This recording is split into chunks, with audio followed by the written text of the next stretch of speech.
back, everyone. On deck today for review, we have kind of a unique gun here. This is the Heckler P7M13, 13 for the capacity of the gun. A lot of you guys may have never even heard of this gun, let alone seen one, let alone handled one. Well, I happen to have one, and typically I do guns that are a little bit more common that guys are interested in, but I posted this over my Facebook page, and a lot of guys said they wanted to see a review of it, so we're going to go ahead and knock one out. Anyway, we're going to go ahead and insert fresh mag, chamber around, and get to work here on the steel, or at least try to.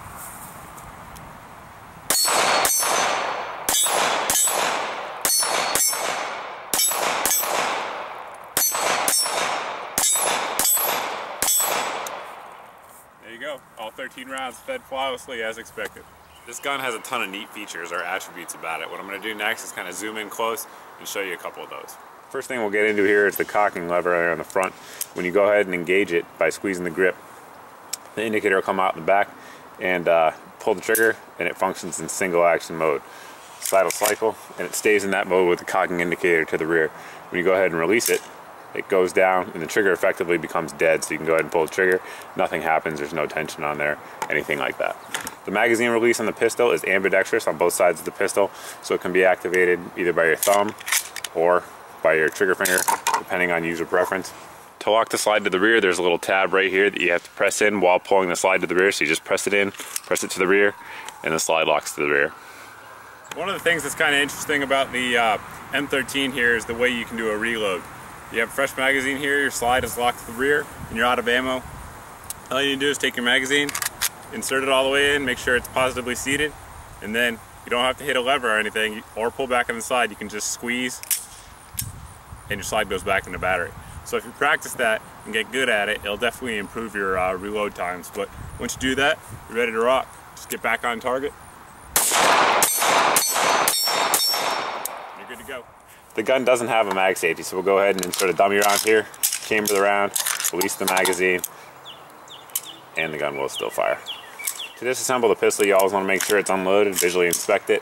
What you're going to do here is this little button on the back, you're just going to pull back on the slide until you feel it click, pull up and forward, and that is how you disassemble the pistol. When you disassemble the pistol, first thing you notice is that the barrel obviously doesn't come out. It is pinned to the frame. That barrel is cold hammer forged and has polygonal rifling. While we're talking about the barrel, we need to talk about the operation of the gun, how it actually works. You see there's the little gas piston, and that basically goes right into the gas chamber here at the end of the barrel. I'm not sure if you guys can see it in there underneath the barrel. But when a round is fired, a small portion of that gas is siphoned off through that piston. Now what that does is a few things. Number one, it allows the slide to be delayed in terms of coming back, so that way the slide doesn't actually move until the round has exited the barrel. That increases accuracy, obviously keeping the gun on track. But what it also does is allows for the slide to be a little bit lighter than what it would otherwise be, because it's only taking a portion of that gas and delivering it to the slide. So you don't need a big heavy slide to slow down the operation of the pistol. It's able to be lightweight because they're only using part of it. The downside of that obviously is it's a little bit more difficult and clean than what you'd see with, say, like a John Browning type design. But it definitely is nice in terms of the felt recoil. Combine that with the low bore access, and it's definitely a light recoiling pistol for sure. Another unique feature about the pistol is that there's actually flutes in the chamber. What those flutes do is they surround the round, and when the gun's firing, some of that gas comes back and actually pushes the round out of the chamber. In fact, this gun will fire without the extractor. In most guns, the extractor is actually pulling the round out of the chamber, but in this gun, those flutes are actually allowing the gas to come through and push the round out. The extractor is just there for more consistent ejection, but it doesn't need to be there, and the gun will fire without it. There's a lot of documented cases of this. What I'm going to do next, I'm going to roll in a picture of those flutes so you guys can see them in a little bit better detail.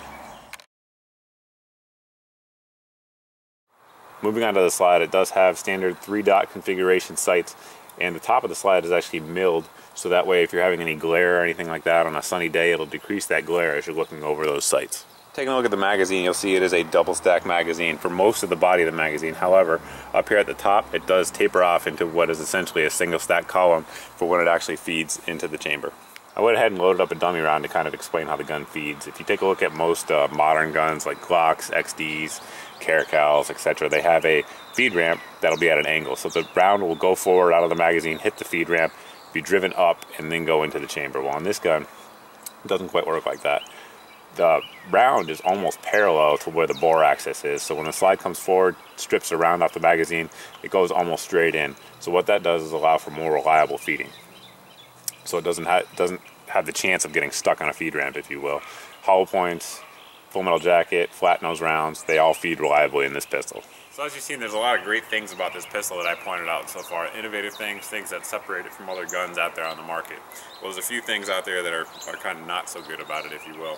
First one is going to be availability. These guns are currently not produced anymore, so finding one is relatively difficult. The second one is going to be cost. These things are expensive, man. Years ago it wasn't quite so, but every day obviously there's less and less of them on the market, so they become cost prohibitive. These days if you're going to find one in decent condition, generally starting prices are $1,500 and up. They go up from there pretty steeply too. If you find one in really good condition, I've seen them go as high as $3,000, some even higher for special serial numbers and things like that.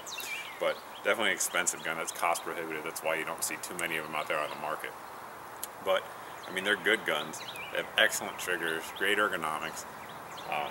They're accurate, reliable. This gun's never had a malfunction ever with any kind of ammunition. So great gun for sure, but there are some limiting factors to it, primarily cost and availability, no doubt about it. As always, guys, though, if you have any questions about the gun, anything else I review here on the channel, you can post in the comments section below. You can also post over at my Facebook page. But thanks for watching. Thanks for subscribing. Hope to see you in the next video.